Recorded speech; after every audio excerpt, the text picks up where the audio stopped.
Good evening friends. कहीं ऐसा तो नहीं है कि आपने अपने इनकम टैक्स रिटर्न में कोई गलत जानकारी दी हो या कोई गलत डिडक्शंस रिबेट्स क्लेम किया हो with respect to HRA, medical insurance या कोई फॉरेन एजुकेशन लोन, या कहीं ऐसा तो नहीं है कि आपने कोई स्पेसिफिक सेक्शंस में डिडक्शंस क्लेम किए हैं, जैसे disability claim, political donation claim, या आपके पास कोई फॉरेन असेट है जिनकी जानकारी आपने डिस्क्लोज नहीं की है। अगर ऐसा है तो ये बहुत खतरनाक हो सकता है। अब सावधान और सतर्क होने का समय आ गया है। ये एक वार्निंग टाइम है। आईटी डिपार्टमेंट ने एक नया सिस्टम डेवलप किया हुआ है, नज सिस्टम, जो उन लोगों ने इम्प्लीमेंट कर दिया है, जो साइलेंटली बैक एंड से हमारे इनकम टैक्स रिटर्न को वेरीफाई कर रहा है, चेक कर रहा है, स्क्रूटनी कर रहा है। तो ये बिल्कुल वार्निंग टाइम है। हम लोगों को हमारा आईटीआर बिल्कुल सही तरीके से भरना है। तो आज का वीडियो काफ़ी इन्फॉर्मेटिव होने वाला है। मेरे साथ बने रहिए इस वीडियो के अंत तक, और एंड में मैं कुछ प्रैक्टिकल टिप्स भी बताऊंगा ताकि आप ढंग से अपना इनकम टैक्स रिटर्न भर सकें। तो शुरू करते हैं आज का वीडियो। तो इसकी शुरुआत कहाँ से हुई? इनकम टैक्स डिपार्टमेंट ने एक लिमिटेड पीरियड के डेटा को स्टडी किया और ये पाया कि लोगों की सिग्निफिकेंट रेंटल इनकम तो है, बट वो आईटीआर फाइल नहीं कर रहे हैं, तो उनके पैन का मिसयूज करा जा रहा था।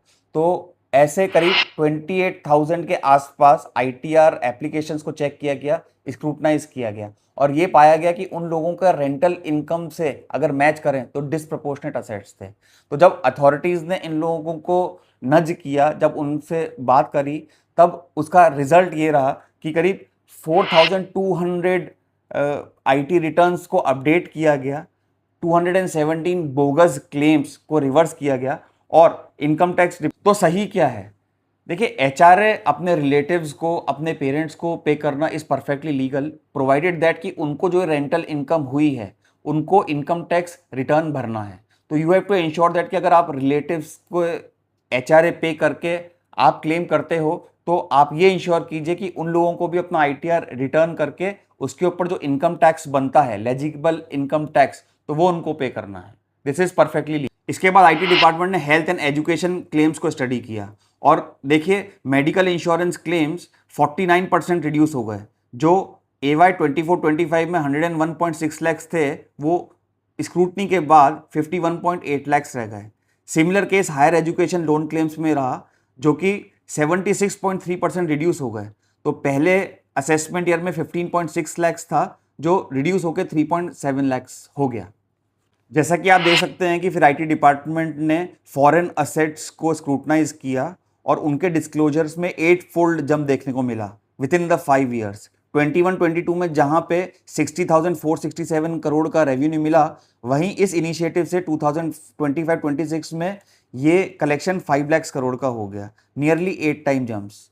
अब बात करते हैं पॉलिटिकल डोनेशन क्लेम्स की। तो 23-24 में 3.6 लैक्स आईटीआर एप्लीकेशंस थी, तो 25-26 में 1.2 लैक्स एप्लीकेशन ही रह गई, which means reduction of almost 47-48%। और अगर आप इसके क्लेम अमाउंट को देखेंगे तो 7,472 करोड़ से ये गिर करके 3,993 करोड़ पे ही आ गया।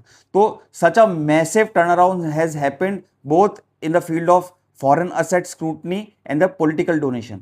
फिर आईटी डिपार्टमेंट ने ये बताया कि कितना ज़्यादा पॉलिटिकल डोनेशन का स्कैम हो रहा है, कि जहां पे political parties, unregistered unrecognised political parties, URPPs, बिल्कुल फेक रिसीव देते हैं और उसके अगेंस्ट में आपको कैश रिटर्न मिल जाता है। और अच्छा, ये तमाम तरीके के जो ये पॉलिटिकल स्कैम चल रहा है व्हाट्सएप के ऊपर, सिनेमा हॉल पे, ये सब जगह बिल्कुल रैम्पेंट है, बिल्कुल बॉम्बार्डेड है कि आप पॉलिटिकल डोनेशन कीजिए, हम आपको रिसीव कर देंगे। अगर बात करें डिसेबिलिटी क्लेम्स की, तो इतनी डिसेबल पॉपुलेशन ही नहीं है इंडिया में जितना कि क्लेम आ गया। तो that also raise the eyes of the department. तो उसके अंदर भी उन लोगों ने काफी ज्यादा स्क्रूटनी करी with respect to disability claims. देखिए, इस नज प्रोग्राम के इतने मैसिव सक्सेस होने के बाद डिपार्टमेंट अपने नेट को वाइड कर रहा है, and now they are scrutinizing the inflated agricultural income, virtual digital assets and hidden capital gains. तो ये सब कुछ अब साइलेंटली, बहुत माइन्यूटली स्क्रूटनाइज होकर डिपार्टमेंट ट्रैक करने में लग गया। देखिए, नज है क्या?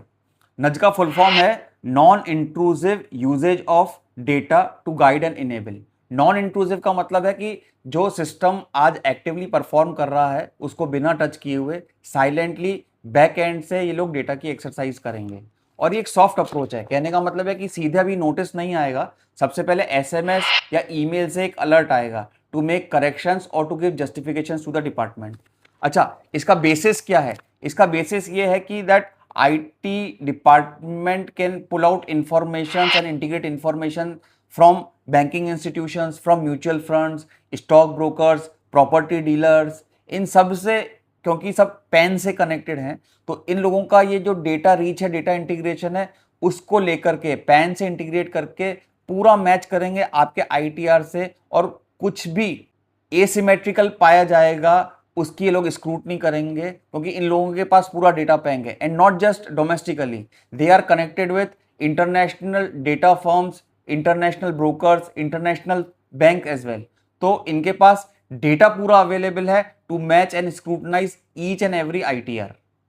देखिए, इसमें central board of direct taxes के चेयरमैन रवि अग्रवाल जी का कहना है कि ये बेसिकली एक अवेयरनेस है, लोगों को अवेयर करने के लिए। बिकॉज ऐसा मानना है कि साइकोलॉजिकल लेवल पे अगर लोग बाग इस चीज़ के लिए अवेयर रहेंगे कि वे डिपार्टमेंट इन इन चीज़ों को ट्रैक कर रहा है, तो people will better comply with their tax duties. तो इस रिसर्च फ्रेमवर्क को उनके डिपार्टमेंट ने नाम दिया है सक्षम, और सक्षम का फुल फॉर्म है एस से संकलन, ए से अनुसंधान, के से क्रियान्वयन, एस से संपर्क, एच से हस्तक, ए से अधिकार और एम से मूल्यांकन। तो ये कहना चाहते हैं कि अगर लोग बाग अपनी ड्यूटीज़ और अपने टैक्स कंप्लायंस के प्रति अवेयरनेस रहेंगे तो ज़्यादा बेटर है, बजाय इसके कि डिपार्टमेंट पॉइंट आउट करके उनको नोटिस भेजे या अलर्ट मैसेज भेजे। अब what is the way ahead? देखिए, उनका कहना है कि वे अहेड इस तरीके से है कि जो स्टैंडर्ड स्क्रूटनी, टेस्ट, मेजर्स वगैरह चलते हैं वो तो चलते ही रहेंगे, और जो नज और सक्षम सिस्टम है, जो रिसर्च बेस्ड साइंटिफिक अप्रोच है, ये इन लोगों को मदद करेगा। तो कहने का मतलब है ये एक डेटा ड्रिवन अप्रोच है which will help the traditional method of identifying the mismatches and catching the bogus entries into the system.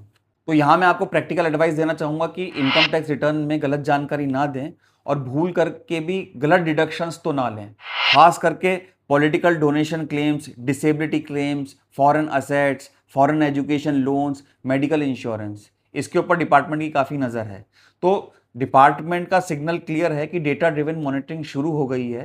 तो let us be more vigilant how we fill the ITR, और जो हमारा AIS और form 26 as होता है उसको ढंग से चेक कर लें, और जो भी लेजिटिमेटेड डिडक्शंस हैं उसी अप्रोच से अपने इनकम टैक्स को भरें।